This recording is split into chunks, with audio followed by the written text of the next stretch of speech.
আছে যা দিয়ে, এটা আমার মনে আছে, আর আপনাদের মাঝে ভিডিওতে উল্লেখ করব যে কি দিব। আর গাইস ওর জন্য দোয়া করবেন, যে আমি আসলে ভাবি নাই যে ওই রান্না করতে পারে, কিন্তু ওই আসলে একটা হেল্পফুল মেয়ে, যে আমার আম্মুকে অনেক হেল্প করে কাজে। আমি আশাই করতে পারিনি, আমি ঘুম থেকে উঠে দেখবো যে একটু একটু ধোয়া হয়, নতুন রান্না করলে একটু হবেই। ও মা, তুমি তো আগুন ধরাইতে জানো, বাহ খুব ভালো লাগলো। আচ্ছা এটা দেখাও তো, হাতের ওটা কি, হাতের ওটা কি দেখাও তো, এইমাত্র ফু দিলা কি দিয়ে, দেখাও এটার নাম কি বলো? সুরঙ্গ পথ।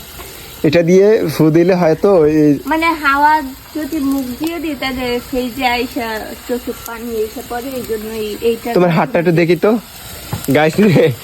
আরে বেচারি হাতে অনেক কালি লাগছে। আজকে আমার আম্মু পটু খেলে গেছে দেখে আজকে আমার